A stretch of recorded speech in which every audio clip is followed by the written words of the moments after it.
ॐ सर्ववेदान्तसिद्धान्त गोचरं तमगोचरं गोविन्दं परमानन्दं सद्गुरुं प्रणतोऽस्म्यहम्। ॐ शान्ति शान्ति शान्तिः।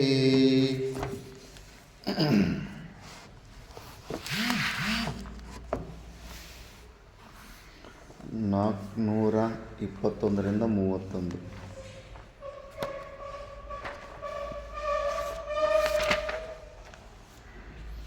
ನಿವೃತ್ತಿ ಪರಮಾ ತೃಪ್ತಿ ಆನಂದೋನುಪಮಸ್ವತಃ ದೃಷ್ಟದುಃಖೇಷ್ವನುದ್ವೇಗಃ ವಿದ್ಯಾಯಾ ಪ್ರಸ್ತುತಂ ಫಲಂ ಯತ್ಕೃತಂ ಭ್ರಾಂತಿವೇಲಾಯಾಂ ನಾನಾಕರ್ಮಜುಗುಪ್ಸಿತಂ ಪಶ್ಚಾನ್ನರೋ ವಿವೇಕೇನ ತತ್ಕಥಂ ಕರ್ತುಮರ್ಹತಿ।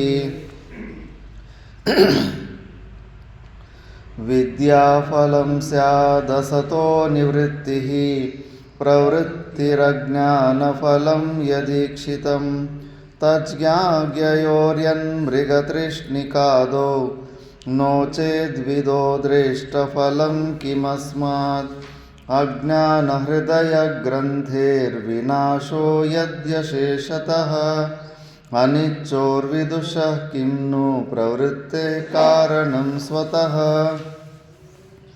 वासनानुदयो भोग्ये वैराग्यस्य तदावधिः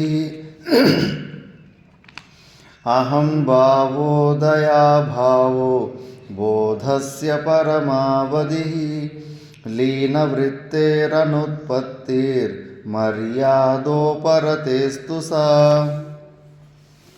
ब्रह्माकारतया सदा स्थिततया निर्मुक्तबाह्यार्थदीः अन्यावेदितभोग्यभोगकलनो निद्रालुवद्बालवत् स्वप्नालोकितलोकवज्जगदिदं पश्यन् क्वचिल्लब्धति आस्ते कश्चिदनन्तपुण्यफलभोग धन्य समा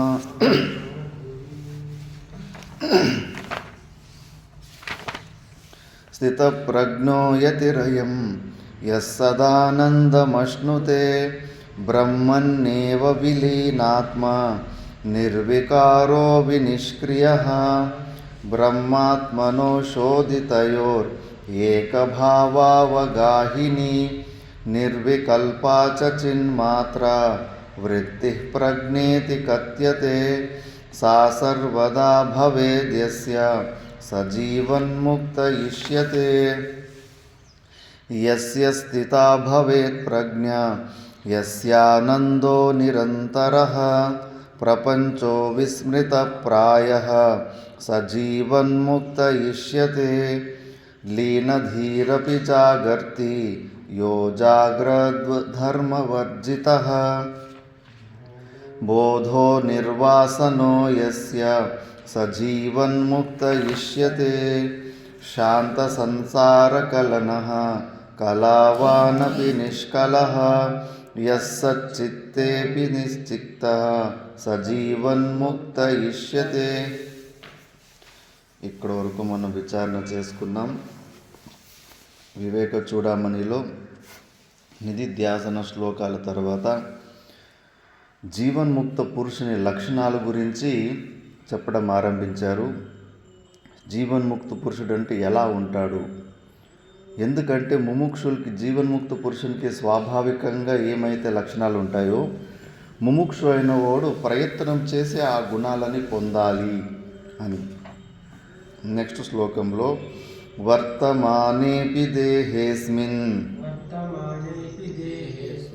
ఛాయావదనువర్తిని అహం తా మమతా భావో జీవన్ముక్తస్య లక్షణం వర్తమానేపి దేహేస్మిన్ ఛాయావదనువర్తిని అహంతా మమతా భావో జీవన్ముక్తస్య లక్షణం. వర్తమానేపి దేహేస్మిన్ ఛాయావదనువర్తిని అహంతా మమతా భావో జీవన్ముక్తస్య లక్షణం. వర్తమానేపి దేహేస్మిన్, ఈ శరీరంలో ఉన్నప్పుడు కూడా అవిద్యాలేశం ఉంటుంది.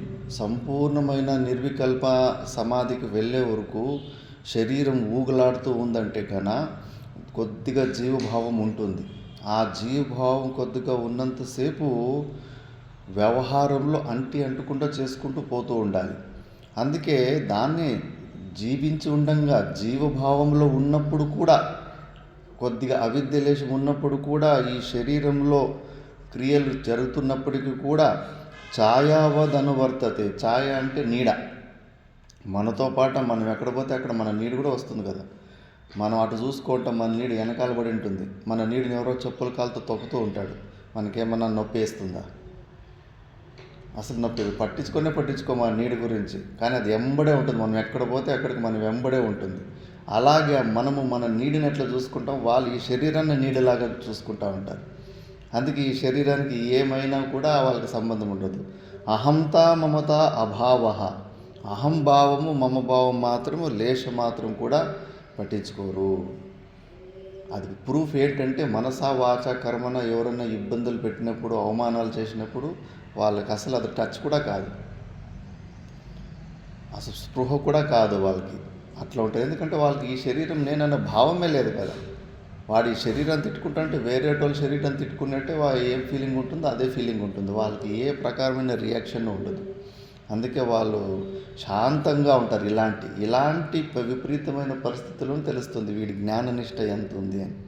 ఇంకా మాటలు గుచ్చుకుంటా ఉండాయా, అజ్ఞానంలో ఉన్నాడని అర్థం.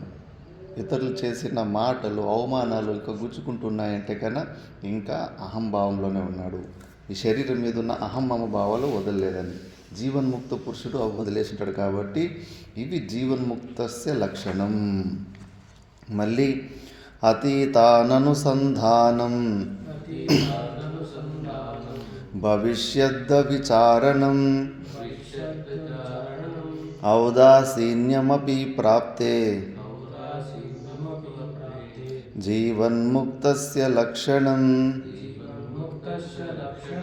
అతీతాననుసంధానం భవిష్యద్ద విచారణం ఔదాసీన్యమపి ప్రాప్తే జీవన్ముక్తస్య లక్షణం. అతీతాననుసంధానం భవిష్యద్విచారణం ఔదాసీన్యమపి ప్రాప్తే జీవన్ముక్తస్య లక్షణం. మనము వర్తమానంలో ఏదన్నా పనిని సక్రమంగా చేయలేకపోతున్నామంటే మన మనసు గతంలో జరిగిన విషయాలని నెమరేసుకుంటూ ఉంటుంది, లేదా భవిష్యత్తు గురించి చింతలు టెన్షన్లు తీసుకుంటూ ఉంటుంది. ఈ రెండిట్లో ఏదో ఒక పని చేస్తూ ఉంటుంది. కాబట్టి వర్తమానంలో మనం చేసే పనులు పూర్ణంగా ఉండదు కాబట్టి ఆ పని కూడా సక్కంగా కాదు. దాన్నే యాబ్సెంట్ మైండెడ్నెస్ అంటారు. కాబట్టి జీవన్ముక్త పురుషులు అతీతం అననుసంధానం, జరిగిపోయిన విషయాన్ని అసలు మళ్ళా దాన్ని తెలుసుకోవడం పరమ వేస్ట్. కాబట్టి దాన్ని అసలు స్మరణ చేసుకోడు. భవిష్యత్ అవిచారణం, భవిష్యత్తు గురించి అసలు చింత చేయడు. ఈ శరీరం ప్రారంధ చోద్య క్షణాది, ప్రారంధం చూసుకుంటుంది.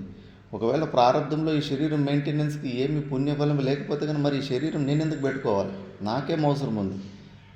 నాకు కావాల్సిన పని నాకు అయిపోయింది, నేనెందుకు దీన్ని మెయింటైన్ చేసుకోవాలి? నాకు అసలు ఇంట్రెస్ట్ లేదు. ఇది శరీరంకి ఏదన్నా అంతో ఇంత పుణ్యఫలం ఏదన్నా బాకీ ఉంటే కానీ దానికి కావాల్సిన వస్తు దాని ముంగట రాకొని అది ఎదురిచ్చ లాభ సంతుష్ట, తానంతకు తాను ఏదన్నా వస్తే కదా దాన్ని స్వీకరించి దీన్ని మెయింటైన్ చేస్తాడు. లేదంటే మాత్రం శరీరం మెయింటెనెన్స్ కోసం ఏమీ ప్రయత్నాలు చేయడు, వదిలిపెట్టేస్తాడు అట్లా దీన్ని. మళ్ళా ఔదాసీన్యమపి ప్రాప్తే, వర్తమానంలో ఉదాసీనంగా ఉంటాడు. భూతకాలంలో ఉన్న విషయాలను నెమ్మరేసుకోడు, భవిష్యత్తు గురించి చింత చేయడు. వర్తమానంలో కూడా దేనికి అంటుకున్నట్లే ఉంటాడు. ఇన్వాల్వ్మెంట్ ఎక్కువ ఉండదు. ఏదన్నా ప్రాప్తమైన కర్తవ్యం, ఏదన్నా గురు సేవ అలాంటిది అంటే అంత మాత్రం చేసుకొని మళ్ళీ తనలో తాను సైలెంట్గా ఉంటాడు.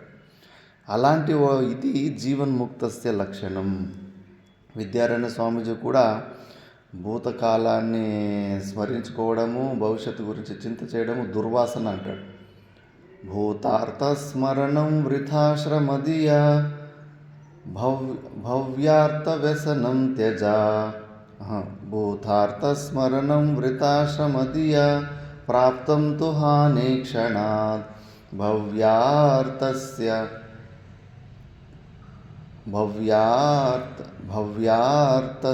త్యజ ప్రారబ్ధచోద్యేక్షణాత్. భూతార్థ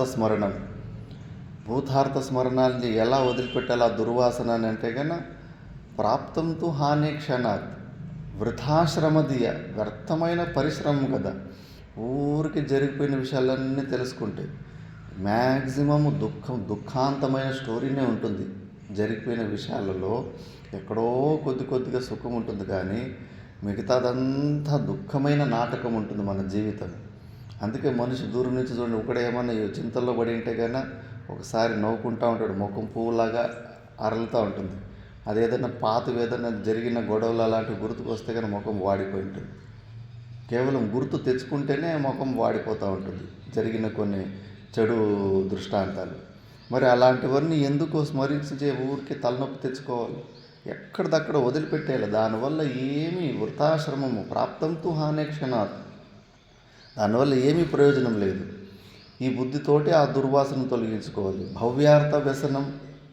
భవ్యార్థ వ్యసనం త్యజ ప్రారబ్ధ చోద్యేక్షణాత్. ఈ శరీరం మెయింటెనెన్స్ గురించి ఎందుకు చింత చేస్తావు? శాస్త్ర ప్రమాణం ఉంది, కర్మ సిద్ధాంతం. నువ్వు పుట్టుక ముందే నీ ప్రారంధం ఫిక్స్ అయిపోయింది. 84 సంవత్సరాల ఆయుష్ ఉంటే కానీ 84 సంవత్సరాల వరకు నీకు ఫుడ్ కూడా ముందుగానే రెడీ చేసి పెట్టాడు భగవంతుడు.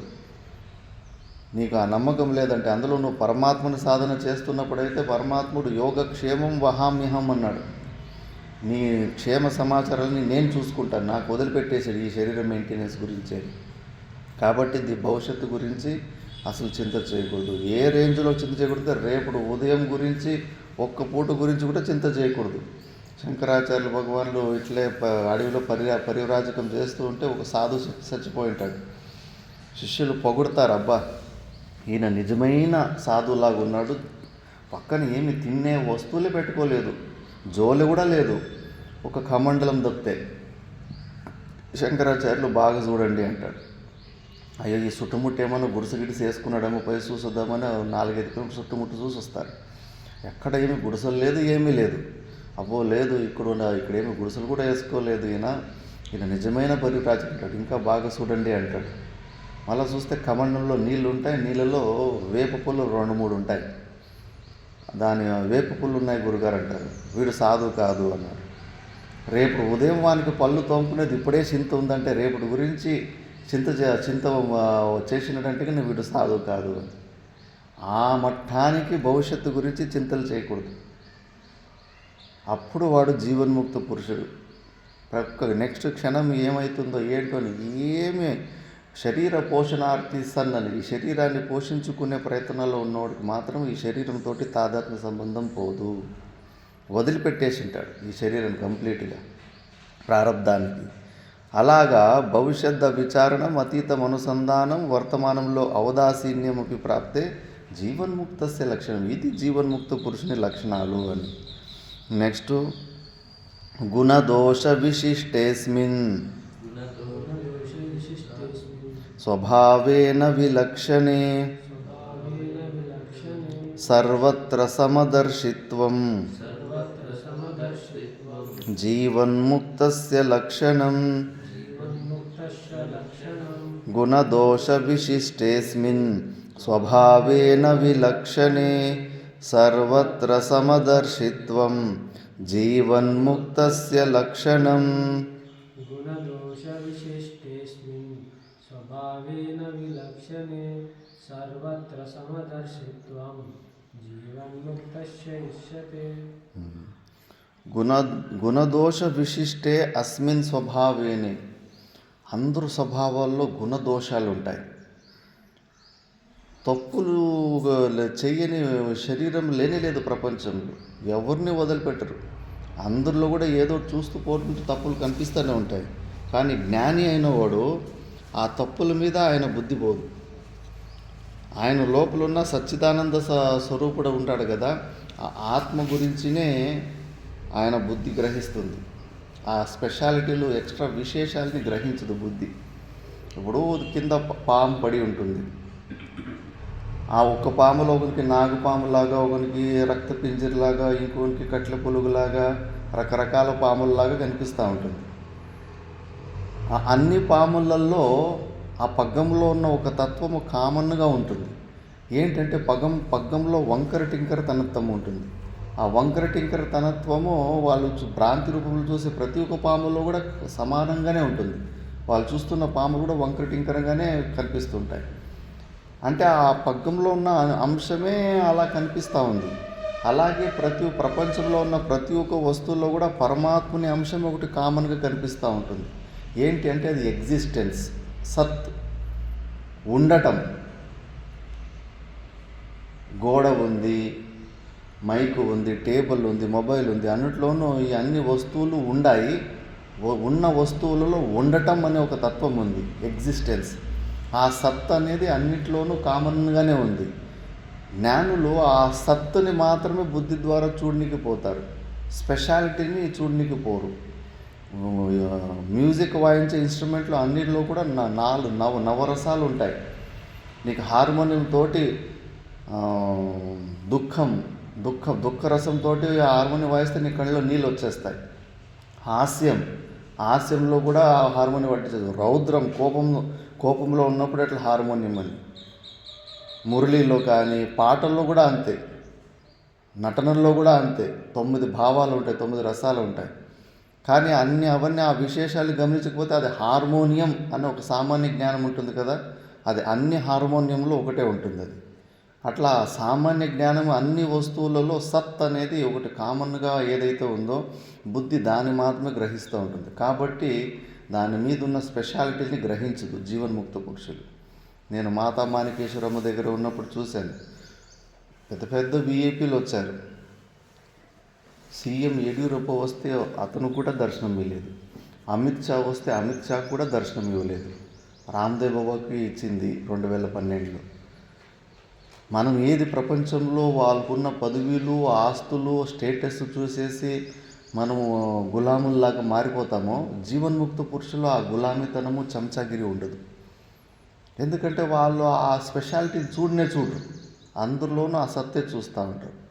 మా తాత గురు ఓంకారేశ్వరంలో మధ్యప్రదేశ్లో ఉన్నప్పుడు, అప్పుడు అక్కడ ఆయన ఎవరు, దిగ్విజయ్ సింగ్ సీఎంగా ఉన్నాడు మధ్యప్రదేశ్కి, శివరాజ్ సింగ్ చౌహాన్ కన్నా ముందు.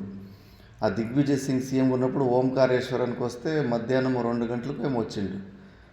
వాళ్ళు గన్మ్యాన్లు, పిఎల్ అంతా సీఎం గారు మిమ్మల్ని దర్శనం చేసుకోవాలనుకుంటున్నారు, వస్తున్నారని.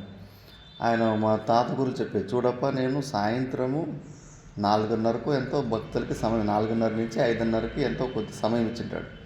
ఈ సమయంలోనే ఎవరికన్నా భక్తులకి మాట్లాడడానికి నేను అవకాశం నియమం పెట్టాను. ఈరోజు మీ సీఎం వస్తున్నానని ఆ నియమాన్ని నేను బ్రేక్ చేయలేను. ఒకవేళ మీ సీఎంకు నిజంగానే నా దర్శనము మాట్లాడాలనుకుంటే కన్నా 4:30 వరకు వెయిట్ చేయమని అన్నాడు. స్టన్ అయిపోయారంట వాళ్ళు, అబ్బో ఇదేంటిది. ఎందుకంటే ఆ మహాపురుషులకి ఆ చెంచాగిరి ఉండదు. వాళ్ళు చూడరు ఆ ఎక్స్ట్రాలు, ఫిట్టింగ్లో నువ్వు ఏ జాతి, నువ్వు ఏ కులము, నీ దగ్గర డబ్బు ఉందా, నీ స్టేటస్ ఉందా, అవి బుద్ధి గ్రహించదు. వాళ్ళలో ఉన్న ఆ పరమాత్మ తత్వాన్నే కుక్కలో కూడా దాన్నే చూసుకుంటారు, మనిషిలో పిఎంలో కూడా దాన్నే చూసుకుంటారు. కాబట్టి వాళ్ళు సర్వత్ర సమదర్శిత్వం, అంతటా కూడా సమదర్శనమే చూసుకుంటూ ఉంటారు. అందుకే వాళ్ళు ఆ భేద బుద్ధులు ఉండు. కాబట్టి అలా ఎవరు ఉంటారో వాళ్ళని జీవన్ముక్తులు అంటారు. ఇది జీవన్ముక్త లక్షణము అని చెప్పేసి. నెక్స్ట్, ఇష్టానిష్టార్థ సంప్రాప్తో సమదర్శితయాత్మని ఉభయత్రావికారిత్వం జీవన్ముక్తస్య లక్షణం. ఇష్టానిష్టార్థ సంప్రాప్తో సమదర్శితయాత్మని ఉభయత్రా వికారిత్వం జీవన్ముక్తస్య లక్షణం. ఇష్టానిష్టార్థ సంప్రాప్తో సమదర్శితయాత్మని ఉభయత్ర వికారిత్వం జీవన్ముక్తస్య లక్షణం. ఇష్ట అనిష్ట అర్థ సంప్రాప్తో. మనిషి జన్మ తీసుకొచ్చామంటే ఒక్కోసారి మనకు అనుకూలంగా ఇష్టమైన పనులు జరుగుతుంటే ఇంకోసారి అనిష్టమైన మనకి నచ్చనివి మనకు వచ్చి పడతా ఉంటాయి. మనకు ఇష్ట ప్రాప్తి రెండు సమయాల్లో కూడా జీవన్ముక్త పురుషుడు సమదర్శితయ ఆత్మని సమంగానే ఉంటాడు. అనిష్ట ప్రాప్తి అయినప్పుడు పిచ్చుకుక్కలాగా కయ కయ కయ అని అందరి మీద పడి ఎగరడు. ఇష్టప్రాప్తి అయినప్పుడు ఊరికి మునుగు చెట్టు ఎక్కి పైన కూర్చోడు. ఆ వేరియేషన్స్ కనిపించవు. అది వచ్చినా పోయినా కూడా అంత ఒకేలాగానే నార్మల్గానే ఉంటాడు. ఇది జీవన్ముక్త పురుషుని లక్షణాలు. ఒక్కొక్కసారి చిన్న ఏదో పొరపాట్లు జరిగి ఉంటాయి, చిన్న మిస్టేకులు, పెద్ద ఏదో భూకంపం వచ్చినట్టు అణుబాంబం కింద పడినట్లు ఎగరలాడుతూ ఉంటారు చిన్న విషయాలు కూడా. ఆ జీవన్ముక్త పురుషులు ఎంతటి విచిత్రాలు జరిగి ఎన్ని ఘోరమైన పరిస్థితులు వచ్చినప్పటికీ కూడా కూల్గానే చల్లగానే ఉంటాడు. ఉభయత్ర అవికారిత్వం. ఏ ప్రకారమైన మనసు తన అంతఃకరణలో వికారం పొందదు. సామాన్య వ్యక్తికి అయితే వికారము పొందేస్తుంటుంది. బీపీ పేషెంట్లాగా ఆడుతూ ఉంటారు. అయ్యో నేను అనుకున్నట్టుగా పని జరగలేదు అని చెప్పేసి టెన్షన్ తీసుకుంటూ ఉంటారు. వీళ్ళట్లో జీవన్ముక్త పురుషులు ఆ ఇష్టప్రాప్తి ఉండొచ్చు, అనిష్టప్రాప్తి ఉండొచ్చు, రెండిట్లో కూడా వాళ్ళు ఒకేలాగానే ఉంటారు. ఇది జీవన్ముక్తిని లక్షణము అని. నెక్స్ట్ బ్రహ్మానందరసాస్వాద సక్తచిత్తతయాయతే అంతర్బహిరవిజ్ఞానం జీవన్ముక్తస్య లక్షణం. బ్రహ్మానందరసాస్వాద సక్తచిత్తతయాయతే అంతర్బహిరవిజ్ఞానం జీవన్ముక్తస్య లక్షణం.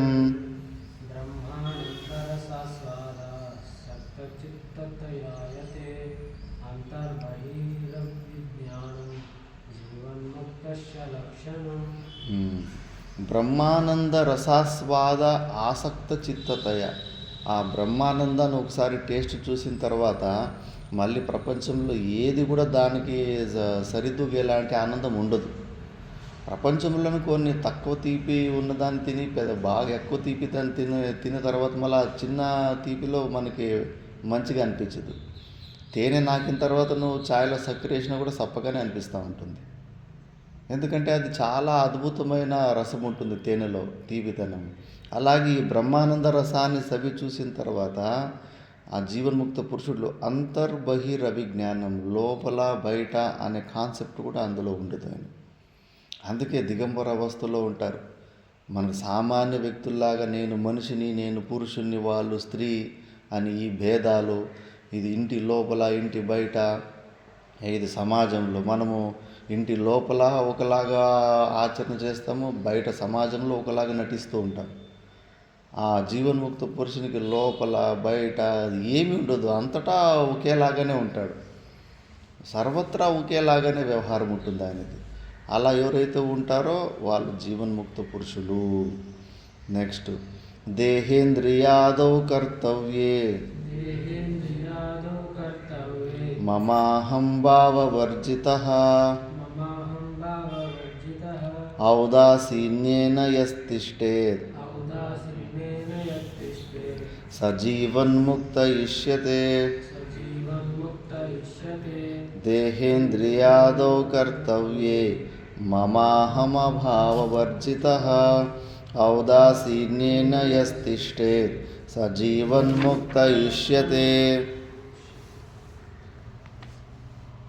దేహేంద్రియాదౌ కర్తవ్యే మమాహం భావవర్జితః ఔదాసీన్యేన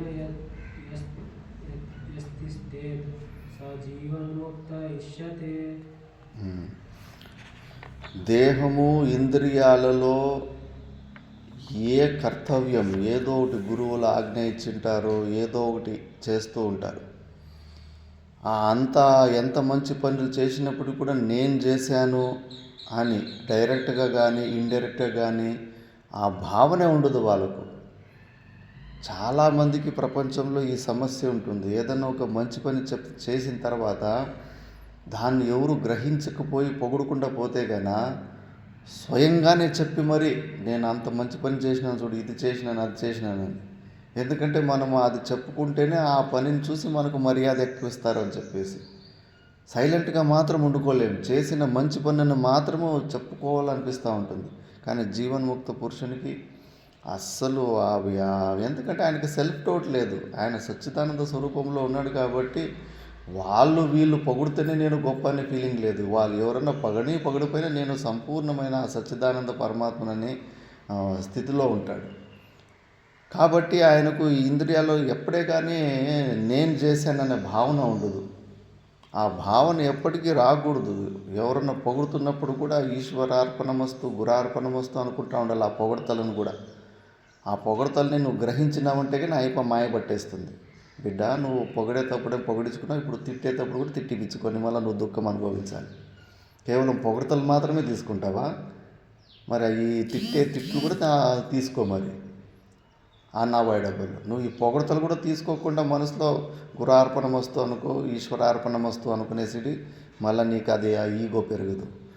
అప్పుడు మళ్ళా ఇవి వచ్చినప్పుడు కూడా దుఃఖము తిట్లు వచ్చినప్పుడు కూడా శివార్పణమస్తు అనుకుంటే అయిపోయి ఏమి అంటుకున్నా ఉంటాయి. అందుకే ఒకడు పురాణంలో కథ వస్తుంది. ఒక మంచి బ్రాహ్మణుడు ఉంటాడు.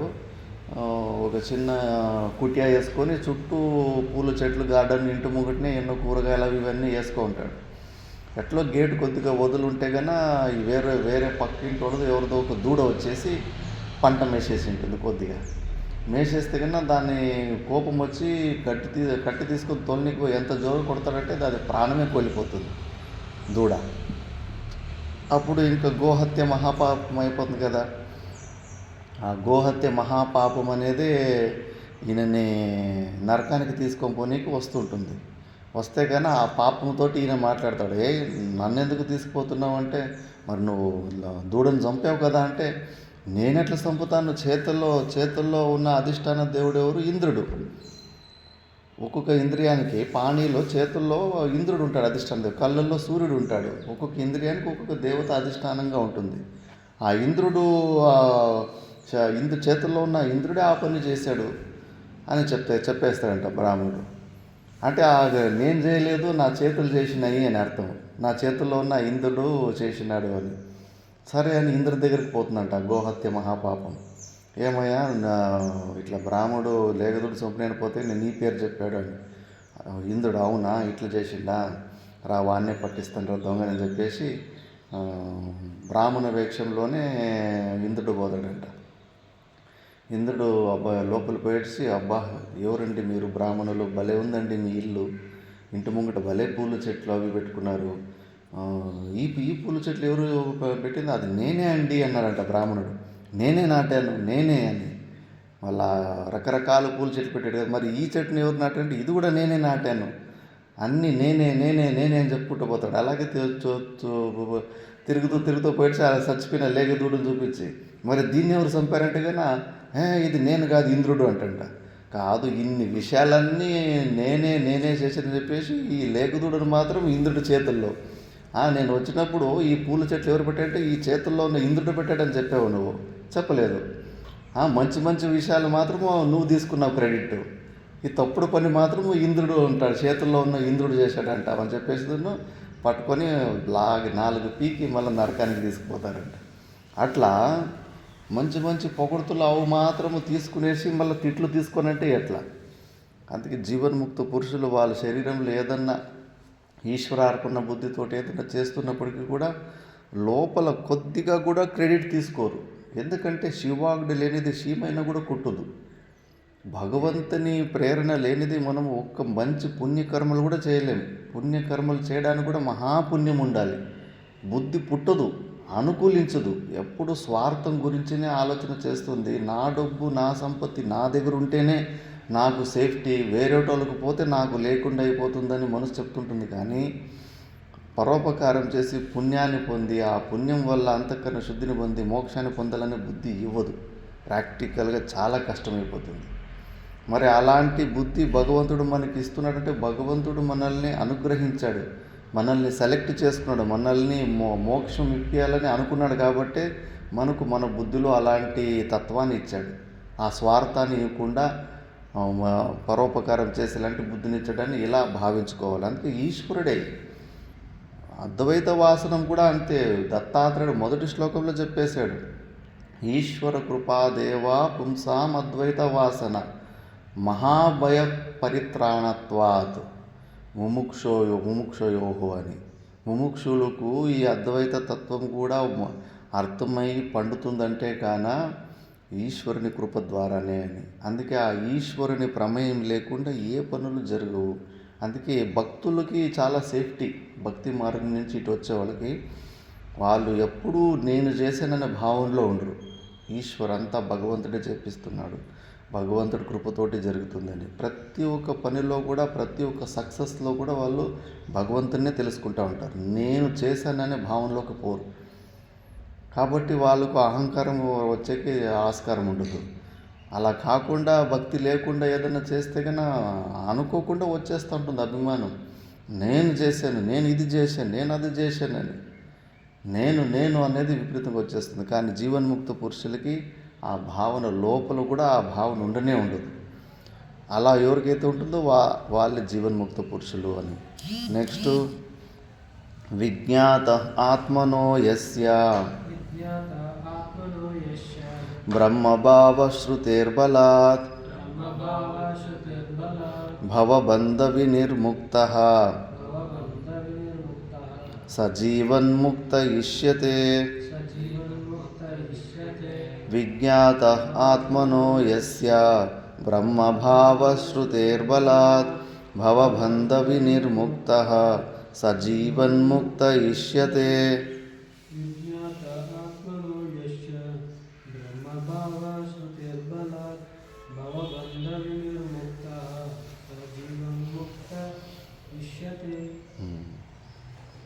ఎవరికైతే బ్రహ్మభావము శృతి యొక్క బలం వల్ల, శృతులు మళ్ళా గురువుల యొక్క కృపతోటి ఆ బ్రహ్మభావము వచ్చింటుందో, మళ్ళీ భవబంధాలని తొలగించుకుంటాడో, అంటే శాస్త్రము ద్వారా పద్ధతిగా గురువు శాస్త్రము ద్వారా ఎవరైతే ఈ బ్రహ్మభావాన్ని పొంది ఉంటాడో, సంసారాన్ని దూరం చేసుకుంటాడో వాడు జీవన్ముక్త పురుషుడు. అందుకే అసాంప్రదాయవిద్ మూర్ఖవద్ ఉపేక్షణీయ అని శాస్త్రం అంటుంది. సాంప్రదాయం లేని వాళ్ళని మూర్ఖుల్లాగా, ఎంత విద్వానుడైనప్పటికీ వాళ్ళని మూర్ఖుల్లాగా ఉపేక్షించాలి, వాళ్ళని పట్టించుకోవద్దు అని. సాంప్రదాయం దేన్ని అంటారంటే కన్నా మీ గురువులు వెనకాల లెక్క వేసుకుంటూ పోతే అది ఈశ్వరుని దగ్గరికి వెళ్ళాలి గురు పరంపర. అందుకే మా గురు పరంపర నారాయణం పద్మభవం వశిష్టం అని నారాయణుడి నుంచి స్టార్ట్ అవుతుంది. శక్తించ తత్పుత్ర పరాశరంచ అని నా రూమ్లో ఫోటోలు చూస్తే ఆ క్రమం ఉంటుంది. అంటే నీ గురు పరంపరని మీ గురువులు ఎవరు అని వెతుక్కుంటూ పోతే అది ఈశ్వరుని దగ్గరికి వెళ్ళాలి. దాన్ని సంప్రదాయం అంటారు. అలా కాకుండా మధ్యలోనే ఆగిపోతూ ఉంది. దాని తర్వాత ఏమీ లింక్ లేదు, కొత్తగా స్టార్ట్ అయింది, కొత్త మార్గం ఇది, కొత్త మెథడ్లని.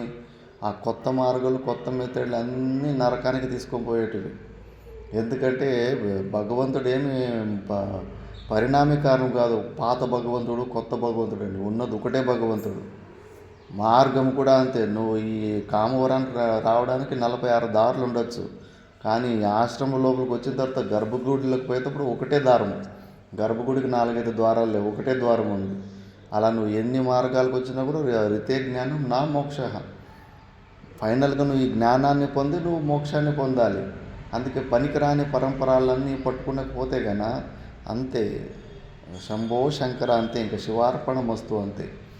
అందుకే అపరంపరావద్ మూర్ఖవద్ ఉపేక్షణీయ అని శాస్త్రం ఉంటుంది. వాళ్ళు ఎంత తెలివిగా మాట్లాడచ్చు, ఎన్ననో చెప్పచ్చు, కానీ వాళ్ళకు సరిగ్గా గురు పరంపర పద్ధతి నుంచి రాలేదు అని చెప్పేసి.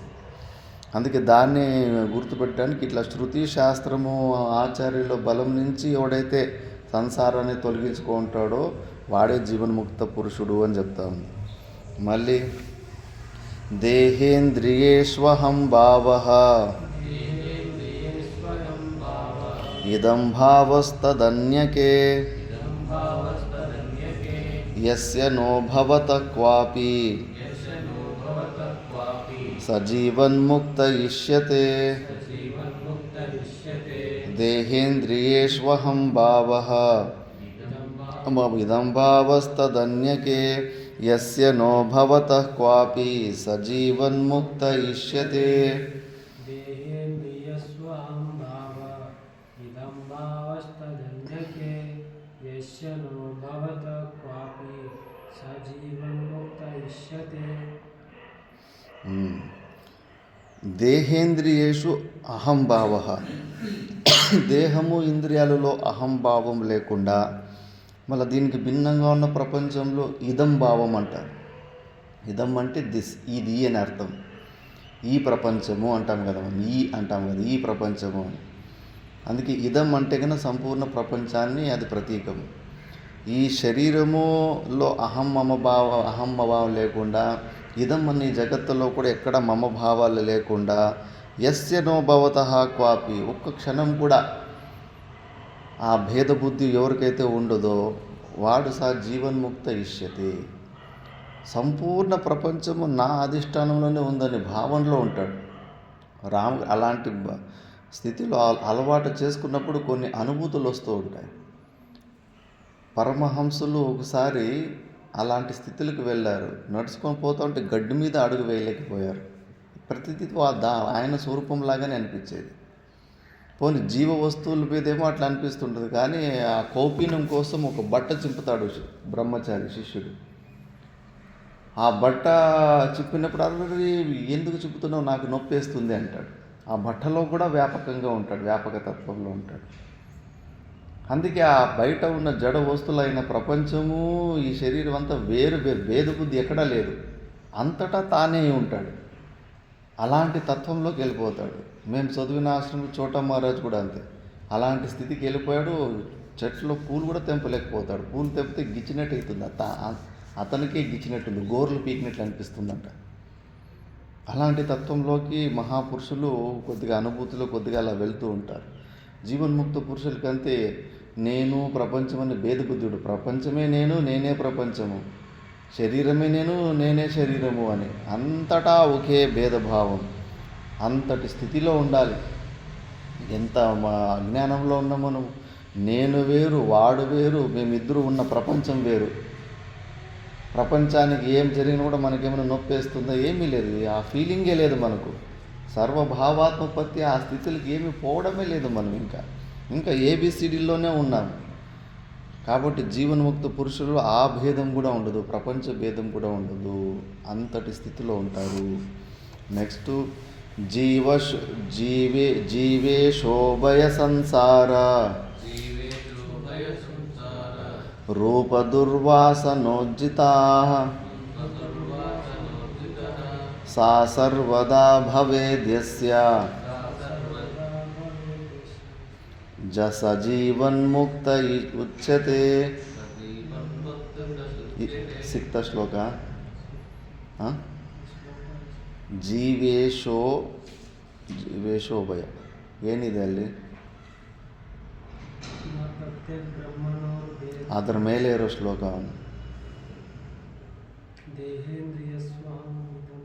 ಅದ್ರ ಕೆಳಗಡೆ ನಾ ಪ್ರತ್ಯೇಕ ಬ್ರಹ್ಮನವರೆಗೂ ಮತ್ತು ಈ ದೇಹೇಂದ್ರಿಯ ಮಧ್ಯದಲ್ಲಿ ಒಂದು ಜೀವೇ ಶೋಭಯೋ ಸಂಸಾರ ಹಿಂದೆ ಮುಂದೆ ಎಲ್ಲಾದ್ರೂ ಆಗ್ಬಿಟ್ಟವ್ರ? ಅದ್ರ ಪಾಠ ಬದಿ ಶ್ಲೋಕನೇ ಡಿಲೀಟ್ ಮಾಡ್ದಂಗಿದೆ.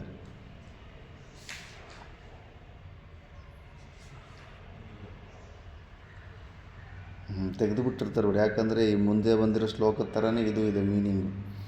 ಜೀವೇಶಯುಭಯೋ ಸಂಸಾರ ರೂಪ ದುರ್ವಾಸನೋಜ್ಜಿತ ಸಾ ಸರ್ವದಾ ಭವೇದ್ಯಸ್ಯ ಸಜೀವನ್ಮುಕ್ತ ಉಚ್ಯತೆ. ಅದಾದಮೇಲೆ ನ ಪ್ರತ್ಯಕ್ ಬ್ರಹ್ಮಣೋರ್ಭೇದಂ ಕದಾಪಿ ಬ್ರಹ್ಮ ಸರ್ಗಯೋ ಪ್ರಜ್ಞಯಾ ವಿಜಾನಾತಿ ಸಜೀವನ್ಮುಕ್ತ ಇಷ್ಯತೆ. న ప్రత్యగ్బ్రహ్మణోర్భేదం కదాపి బ్రహ్మసర్గయోః ప్రజ్ఞయా యో విజానాతి స జీవన్ముక్త ఇష్యతే.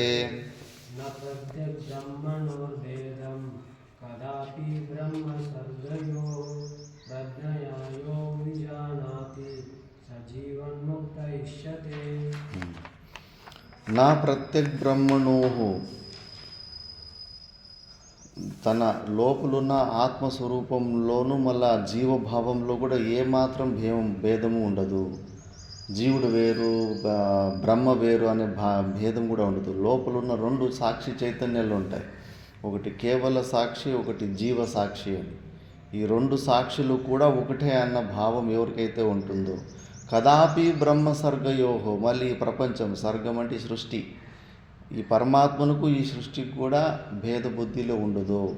ఎవరికైతే ఆ ప్రజ్ఞ ఎప్పుడు యో విజానాతి ఎప్పుడు అలా ఉంటుందో అలాంటి వ్యక్తిని జీవన్ముక్త పురుషుడు అంటారు.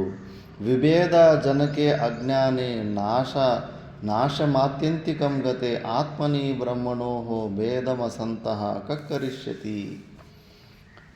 ఎప్పుడైతే ప్రపంచంలో, పరమాత్మలో, జీవుల్లో ఏ భేదము చూడని వాళ్ళలో క్రియలు ఎందుకు చేస్తారు? కహకరిష్యతి. వాళ్ళు ఏం చేస్తారు? ఏమి చేయరు. ఆ భేదం ఉంటేనే మనము అది నాకు వేరుగా ఉంది, ఆనందం నా దగ్గర లేదు, బయట ఉంది, మరి నాకు ఆనందం కావాలి. అంతటా నేనే ఉన్నాను, నేనే ఆనంద స్వరూపాన్నిగా ఉన్నానని తెలిసిన తర్వాత దాన్ని పొందాలని ఎందుకు కోరిక అనుకుంటాడు. ఇప్పుడు ఎంతోమంది పెద్ద పెద్ద సౌకర్యాలు ఎక్కడెక్కడో భూములు కొనేసి మర్చిపోతారు. ఒకసారి అంబానీ వీళ్ళంతా పెద్ద పెద్ద సౌకర్యాలు వాళ్ళకి ఏం తెలిసిలే, వాళ్ళ ప్రాపర్టీలు ఎక్కడెక్కడ ఉన్నాయని వాళ్ళ పిల్లలకు కూడా తెలిసి ఉండదు. అన్ని చోట్ల భూములు అవి కొనేసి ఉంటారు. ఒకసారి తెలియకుండా వాళ్ళే అటు ఎక్కడన్నా రోడ్డు పక్క లేదని జమీన్కి అంతకన్నా, అరే ఈ జమీనుని నేను కొనాలరా అని మేనేజర్తో అంటారంట. అది ఆల్రెడీ మనం కొనేసాం మేమని చెప్తారంట. అంటే వాళ్ళ జమీనే వాళ్ళు కొనాలని, అది నా జమీన్ కాదు అన్న భేద బుద్ధి ఉన్నప్పుడు దాన్ని కొనాలనిపించింది. మళ్ళీ వాడు మేనేజర్ ఉపదేశం చేసిన తర్వాత ఇది ఆల్రెడీ మందే ఇది అని చెప్పిన తర్వాత అవునని సైలెంట్ అయిపోతాడు. అట్లా జీవన్ముక్త పురుషుడు అన్నీ అతడే. రిషికేశ్లో శివానంద మహారాజ్ అని ఉంటాడు. మహారాజ్జీ మీకు మంచి కారు ఒకటి కొనాలి అట్లా ఇట్లా అనంట. మీరు కారులో తిరగడం మేము చూడాలా అన్నారంట. అరే ప్రపంచంలో ఉన్న కారులో అంతా నేనే తిరుగుతున్నాను, అవన్నీ నా శరీరాలే, అంతటా నేనే ఉన్నాను, నేనే తిరుగుతున్నాను. మీరేంటి కారు నేనే, కారు నడిపేటోడు నేనే, ఆ కారులో కూర్చున్నోడిని నేనే, అంతా నేనే ఉన్నాను. ఇదేంటి మీరు చిన్న ఒక్క కారులో నన్ను ఇరికించాలి చూస్తారు? నేను అన్ని కార్లలోనూ ఉండాలనుకుంటున్నాను, అన్ని కార్లు తోలుతున్నాను సర్వవ్యాపక భావంతో. మీరు నన్ను అన్ని కార్లు వదిలేసి చిన్న ఒక్క కారులో కూర్చోమంటున్నారా అన్నాడు. అంటే అంత వ్యాపక బుద్ధిలో ఉంటారు వాళ్ళు అని. మళ్ళీ ఇప్పుడు ఇది ముఖ్యం. సాధు పూజ్యమానేస్మిన్ పీడ్యమానేపి దుర్జనైః సమభావో భవేద్యస్య స జీవన్ముక్త ఇష్యతే. సాధుభిః పూజ్యమానేస్మిన్ పీడ్యమానేపి దుర్జనైః సమభావో భవేద్యస్య స జీవన్ముక్త ఇష్యతే. సాధుభిః పూజ్యమానేస్మిన్ పీడ్యమానేపి దుర్జనైః సమభావో భవేద్యస్య స జీవన్ముక్త ఇష్యతే. సాధుభిః పూజ్యమానేస్మిన్, మంచి వాళ్ళ ద్వారా పూజలు అందుకున్నప్పుడు, దుర్జనైః పీడ్యమానేపి, దుష్టుల ద్వారా మనసా వాచ కర్మన సాధువుల్ని ఇబ్బంది పెడతానే ఉంటారు, తప్పకుండా ఉంటారు. నేను 50 మంది పొగిడితే కానీ 50 మంది తిట్టేటోళ్ళు ఉంటారు, నిందలు చేసుకునేటోళ్ళు ఉంటారు. మన ముంగుట బాగా మంచిగా పొగిడి మళ్ళీ మన వెనకాల నిందలు చేస్తూ ఉంటారు. వాళ్ళు నిందలు చేసుకున్నారు మన మీద అని చెప్పేసి అది సుట్టేసుకుని మళ్ళీ మనకు సాక్షి రూపంలో వచ్చి చెబుతారు. అవి విన్నప్పుడు మనమే మళ్ళీ దుఃఖం పొందుతున్నామంటే కానీ ఇంకా ఆ జీవన్ముక్తి స్థితికి పొందలేదు. సాధుభిః పూజ్యమానేస్మిన్, పూజలు చేసినప్పుడు, పాద పూజలు చేసినప్పుడు ఒకేలాగా ఉండాలి. పీడలు వచ్చినప్పుడు కూడా అంతే. సిద్ధారూఢ స్వామీజీకి నెత్తి మీద నిప్పులు పెట్టాడు. ఏమి ప్రతిక్రియ లేదు. ఒకడైతే తాగేసి వచ్చేసి రోజు ఎగిరెగిరి తన్నుతూ ఉంటాడు. ఇంకా వాడికి ఒరే నువ్వు భక్తులు ఉన్నప్పుడు కొట్టుకునికి వస్తే కన్నా వాళ్ళు నిన్ను కొడతారా, వాళ్ళంతా సాయంత్రం ఇళ్ళకి వెళ్ళిపోతారు, నువ్వు రాత్రికి రా అని. రాత్రికి వచ్చేసి నన్ను కొట్టేసి వెళ్ళిపో అని చెప్పాడంట. వాడు రోజు సాయంత్రం వచ్చేది తాగేసేది బాగా కాళ్ళతోటి కొట్టి కొట్టి కొట్టి మళ్ళీ వెళ్ళిపోయేదంట. ఎట్లుంటుంది జీవన్ముక్త పురుషులు? అట్లా ఉండగలమా మనము? ఒక్కటి చిన్న అవమానము, చిన్న మర్యాద దొరకలేదంటేనే నాకు అక్కడ రెస్పెక్ట్ దొరకలేదు, నాకు అవమానం అయిపోయింది, దానికి కుళ్ళిపోతూ ఉంటాం, లోపల కుమిలిపోతూ ఉంటాం. మాతా మాణికేశ్వరమ్మ అక్కడ ఆశ్రమంలో ఇట్లే శిష్యులు ఉన్నారంటే గొడవలు పడుతూ ఉంటారు. ఒక్కరిని చూస్తే ఒకరికి పడదు, ఒక్కరి స్వభావాలు ఇంకొకరికి నచ్చదు. ప్రపంచంలో ప్రతి ఒక్కరికి అనుభూతినే. భార్యను చూస్తే భర్తకు పడదు, భర్తను చూస్తే భార్యకు పడదు, పిల్లల్ని చూస్తే తల్లిదండ్రులకు పడదు, తల్లిదండ్రులు చూస్తే పిల్లలకు పడదు. స్వభావాలు ఇవన్నీ ఒక్కరు, ఎందుకంటే ఒక్కరికి మనస్తత్వం ఉన్నట్టు ఇంకొకరికి ఉండదు. గొడవలు సామాన్యంగా జరుగుతూ ఉంటాయి. అక్కడ గొడవ చేసుకొని మాతా మాణికేశ్వరం దగ్గరికి వచ్చి, అమ్మా నాకు కష్టాలు, నేను ఇక్కడ ఉండలేకపోతున్నాను, నేను ఆశ్రమం వదిలేసి వెళ్ళిపోతాను నేను అంటే కన్నా ఇక్కడ ఒక ఎముక ఇట్లా పట్టుకొని ఇట్లా ముందుకు లాగితే కన్నా చరంతో పాటు ఒక ఎముక బయటకు వచ్చేదంట. రిబ్, ఇక్కడ ఈ రిబ్ ఉంటుంది కదా. చూడమ్మా, నేను చిన్నప్పుడు చెట్టు మీద ఎక్కి ధ్యానం చేసుకుంటా ఉంటే పిచ్చిది అని చెప్పేసి పిల్లగాళ్ళు ఇటు నుంచి రాళ్ళతోటి కొట్టేవాళ్ళంట.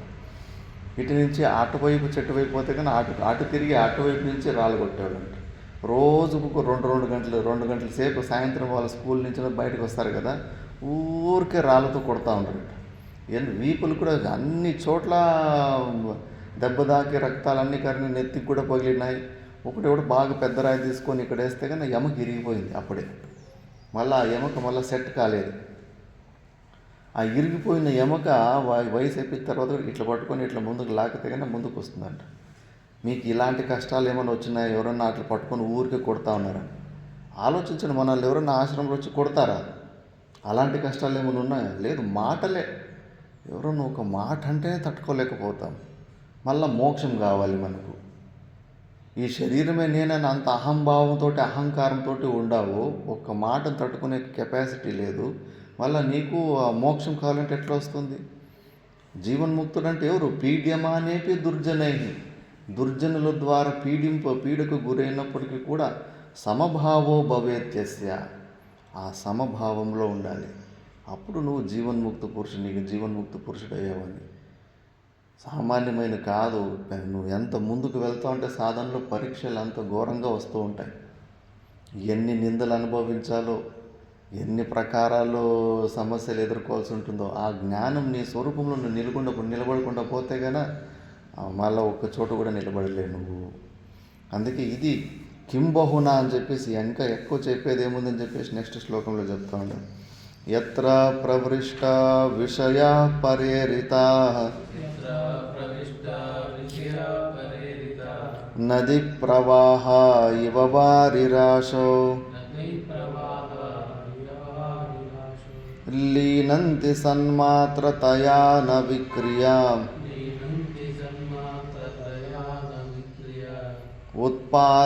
ఉత్పాదయంతేష యతిర్విముక్తః.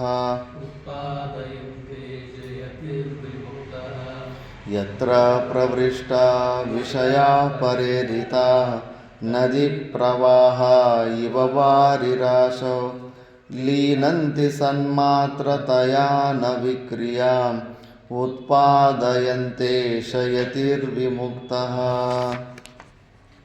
యత్ర ప్రవిష్టా విషయా ప్రేరితా నదీ ప్రవాహ ఇవ వారిరాశో లీనంతి సన్మాత్రతయా న విక్రియాం ఉత్పాదయంతే యతిర్విముక్తః. ఎలాగైతే ఎత్ర ప్రవిష్టాః విషయాః, ఏమి విషయాలు ఉన్నాయో ఆ విషయాలు పరేరితాః అంటే ఇతరుల నుంచి ప్రేరణ, పూర్వజన్మలో మనం అనుభవించిన వాసనల వల్ల మనకు ఆ విషయాలన్నీ అవి ఇవి పొందాలని ప్రేరణ పుడుతూ ఉంటుంది. అవన్నీ ఏమైపోతాయంటే బయట ఉన్న విషయాలను ఆసక్తి ఎంత నది ప్రవాహ ఇవ వారి రాశవు నదులన్నీ పోయి రకరకాల నదులన్నీ పోయి సముద్రంలో పోయిన తర్వాత సముద్రం స్వరూపం ఎలా అయిపోతాయో అలా లీనంతి సన్మాత్ర తయాన విక్రియాం ఉత్పాదయంతి. ఇవన్నీ విషయాలలో ఉన్న ఇంద్రియాల శక్తి విషయాల్లో ఉన్న ఆసక్తి పోయి ఇంద్రియాలు మనసులో లయమై మనసు బుద్ధిలో లయమై బుద్ధి ఆ పరమాత్ముని స్వరూపంలో లయమైపోయి ఉంటుంది. కాబట్టి ఆయనకు బయట ఉన్న విషయాల్లో మళ్ళీ ఆసక్తి రానే రాదు. యతిహి ఆయన ఇంద్రియాలు సంపూర్ణంగా నిగ్రహించుకో ఉంటాడు కాబట్టి విముక్తుడు. అలాంటి వాడు జీవన్ముక్త పురుషుడు అని చెప్పేసి మిగతాది ఇంకా ఇలాగే చెప్పుకుంటూ పోతున్నారు జీవన్ముక్త పురుషుంది. మళ్ళా గురువులు శిష్యునికి వార్నింగ్ కూడా ఇస్తాడు. అది నెక్స్ట్ క్లాస్లో చూద్దాం.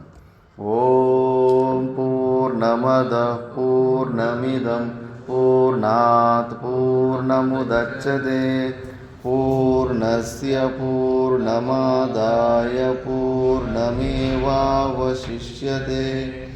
ఓం శాంతి శాంతి శాంతి.